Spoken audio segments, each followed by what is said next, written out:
Stage left? Stage left. One of the few CEOs who understands the concept of stage left.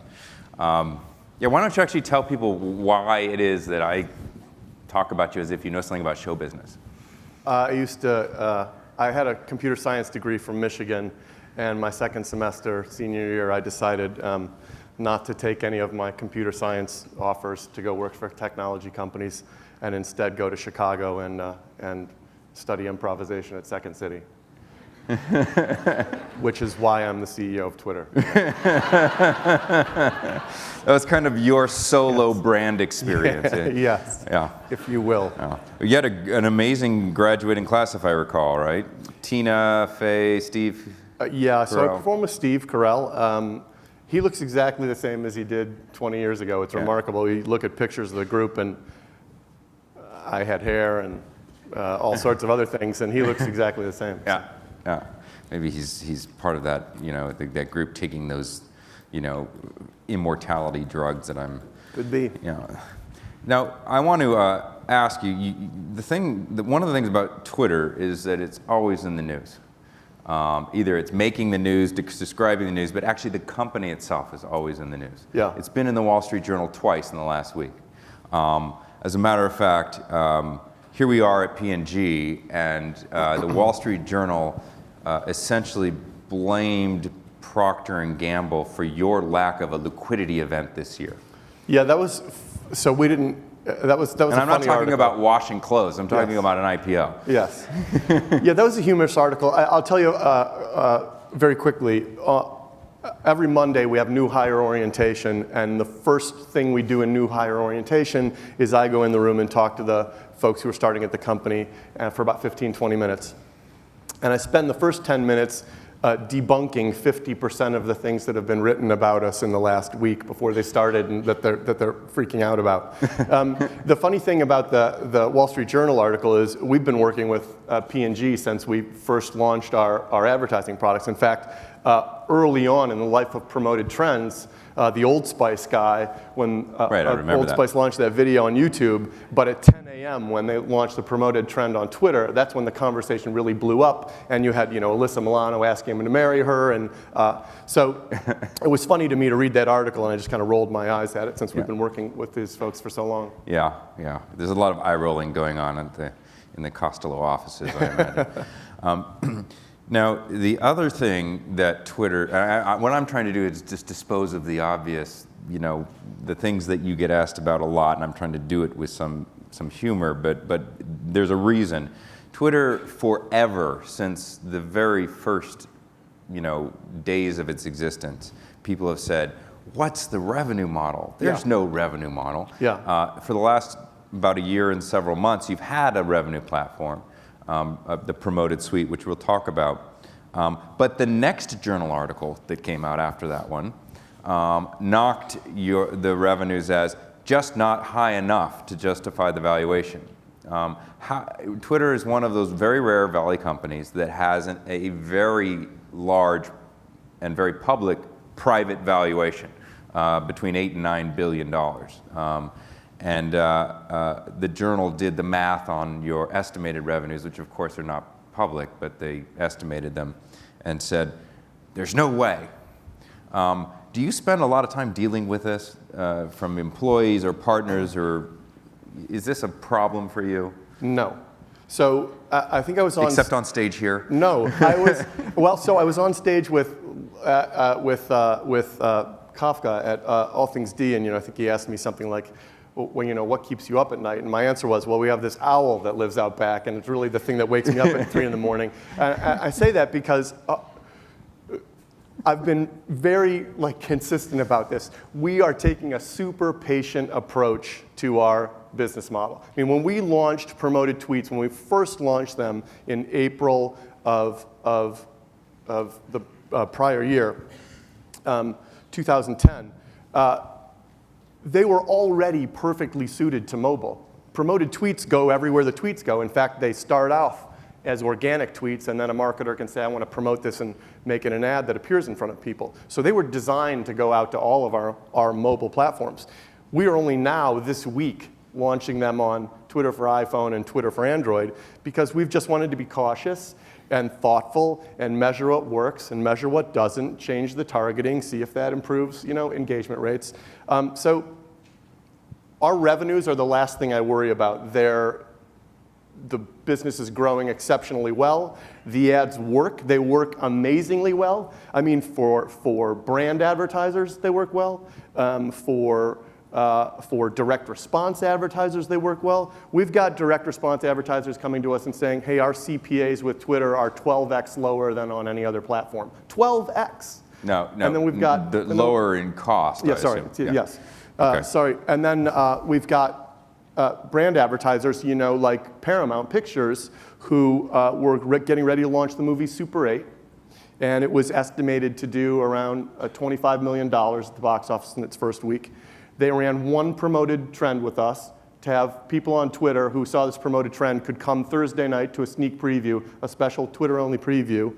And they ended up doing 50% better at the box office in that first week than they were tracking before that. So for advertisers, big and small, the platform is working exceptionally well.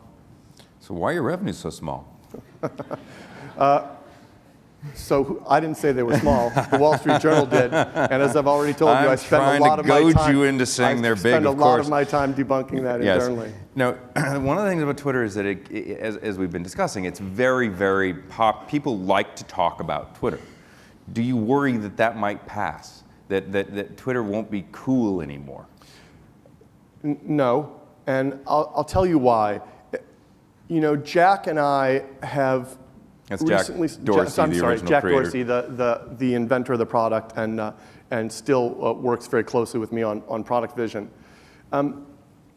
Jack and I have had a bunch of discussions recently about all the stories that come into the company about how Twitter changed somebody's life. And sometimes they're in silly ways, like Kevin Durant, the NBA player, during the NBA lockout, tweeting, hey, I really need to get some exercise. I'm bored. Is anyone playing flag football? And these fraternity guys in Oklahoma City tweeted back to him like, hey, we have a game tonight.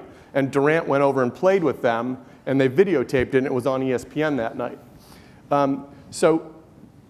From that to folks like Roger Ebert, who can no longer, has lost his voice because of his surgery and the disease, connecting with people around the world and using Twitter to communicate with them and become friends with them. So from the ridiculous to the sublime, we have these stories that pour into us about how Twitter is bringing people closer. And so that's a lifelong mission and vision, right? To bring people closer. And to the extent we can keep doing that, and when people say bring me closer to what? The answer is, well, our users have always filled in the blanks for us, right? Our users created the hashtag. Our users created the notion of @replies. And so to what? Our users will answer that question. Right. It's our job to bring them closer. It's their job to answer to what. Now, one of the reasons that hashtags and the @sign were created by the users is because Twitter was this very uncomplicated platform of sorts. It was just a stream of thoughts, of voices. As you've kind of gotten your arms around that platform and made it a little more stable, certainly over the last couple of years, do you worry that kind of spontaneity and innovation that comes from outside your company is going to end? No. All my answers are going to be no. Let's just start off with that. Well, I'm going to start rephrasing my questions. Right, you're going to, oh, you tricked me. There are kind of two answers to that question. My answer to the first part of the question is that the beauty of 140 characters is that it fosters all this fascinating creativity in the way people tell stories on Twitter and cause them to create this new language. In much the same way any other kind of creative constraint like the haiku form or iambic pentameter forced people to be creative about the way they told a story. So that, I think, will continue, and people will continue to come up with creative ways to communicate within the constraints. But it's also the case that we pay very close attention to the way people are using the platform and the kinds of things they're doing with it, and seeing, for example, the increased frequency with which people tweet photos and media, and then starting to realize, well, we need to create an easier experience to embed media within the tweet so that the tweet is the caption and you can simply tap the tweet and open it and see the rest of the media there. So we'll continue to take that signal in from our users and adopt the product accordingly. Now, I want to follow up on that. Twitter has expanded, for example, now if I'm tweeting, or I'm brand tweeting or an individual tweeting, I know if I hit that, if I put a photo up there, and I know that experience is going to remain within the domain of Twitter. And now you have the image gallery. There's an image gallery you guys can see for the hashtag of SignalPG, for example, of images that have been taken around here. That image gallery doesn't look like a Twitter stream. It looks like a page of media. Yeah. If I'm a marketer, can I get in on that? Can I get in on that? Remember, you said your answer is no. Can I get in on, yeah. No, can I get in on that just kind of felt like a drug dealer kind of phrase. Can I get in on that? Can I get a taste of that? It was strange. All right, I was just laughing at the wording more than anything. Let's see. So, in other words, is there going to be a new opportunity to be part of that new canvas, so to speak, that is provided by that image gallery? You just so not speaking about the image gallery specifically, but speaking about the anatomy of a tweet specifically now. We are going to absolutely expand the opportunity to work within that canvas and build into that canvas. One of the things that I like to talk about when I talk about the API is traditionally we've had an API that allows people to build off of Twitter, and we want to extend the API to allow companies and businesses and partners and developers to build into Twitter in much the way that Foursquare and Instagram do today, where when you check in and tweet that check-in, you can expand the tweet and see the location of the check-in and the context around the check-in. We want to open that up. There's a bunch of work to do to open that up, and we're in the process of doing that. So we will provide all of those kinds of opportunities that we provide to developers to marketers and other kinds of users.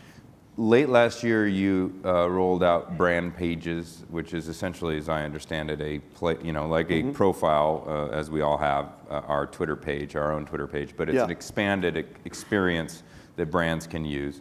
What have you learned from that, and what, for example, can a CPG company do with those brand pages? Sure. So what we've learned from that, we wanted it to be a lightweight identity page for the brand and for the user.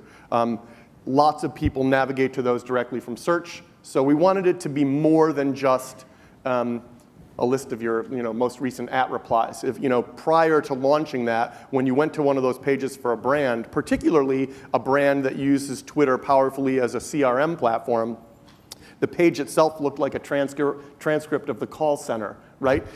@John Battelle, sorry about that. @Bob123, yes, thanks, right? And so not very helpful. So without overcomplicating it, because we want it to be lightweight and easy to update, we've added a couple capabilities to it, like an expanded banner that brands can use, and the ability to pin a tweet to the top. Right. And it expands if it's got media associated with it, that brands are using in all sorts of powerful ways. So for example, you'll see brands that are using a particular hashtag on a day have that be the banner on their Twitter identity page. So go to /@Nike a few months ago when they were using a specific hashtag, and the banner on twitter.com/Nike was that hashtag. So people are coming up with all sorts of creative ways to work within the constraints of that lightweight identity. We will continue to roll out new capabilities within that profile page, but they will not require lots of work or maintenance to figure out how to use them. They will be very simple. I want to get a very quick response from you. We're starting to run out of time. I feel my producers have taken a couple minutes off. I know when you do that, guys, because we're running a little bit late, but there'll be time for questions, so come to the mics, please. I want your quick response to the Valley is a competitive place. You've been quoted as saying Google+, for example, is competitive with Twitter.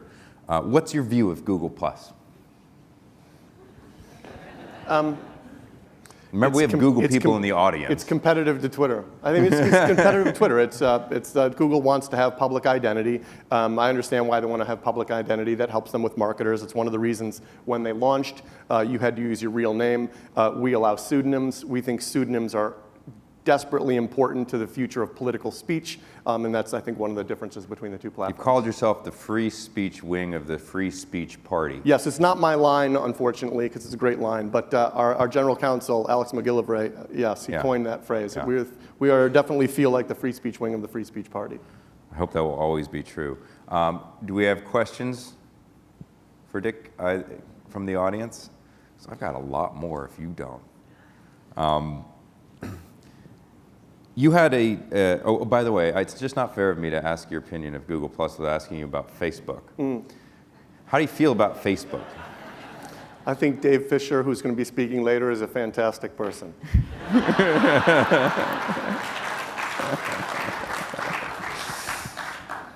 You asked for short answers. I'm trying to keep things succinct. Do you feel like there's a fundamental difference between the two companies' use cases that Well, sure, yeah. I think that Facebook has lots of private networks, and that's why people went there in the first place. And my Facebook friends is completely different than my Twitter follower graph, my interest graph on Twitter. So I think they're two very different use cases. Of course, we compete for advertising dollars and so forth, and but I think they're two different use cases. And then very quickly. I read of and was very interested in the deal that you recently did with American Express. Yeah. It's a deal that's driven by hashtags and commerce. Yes. So first of all, briefly describe that in case folks don't know about it, because I think it might relate to something that many folks in this room might be interested in doing. And secondly, is this a new approach to how to work with Twitter? Well, I think so yeah, I'll describe it. The answer to your second question is yes, so thanks for changing it up on me. The answer to the first question is, so yesterday, American Express launched a Sync with Twitter program that allows you to go to American Express site and sync your Twitter account to your Amex card. Then they've gone to about 20 merchants, and that list is now growing rapidly. Incredible merchants, including Whole Foods, Zappos, Virgin America, Sports Authority, some great brands. And when you tweet with a hashtag that the brand asks you to tweet with, so Whole Foods will tweet, or Zappos will tweet, hey, tweet with hashtag Amex Zappos and get 20% off your next purchase at Zappos. So the way that works is, once you sync your card in American Express, and once you tweet with the hashtag that the merchant has asked you to use, Amex automatically puts that coupon on your card.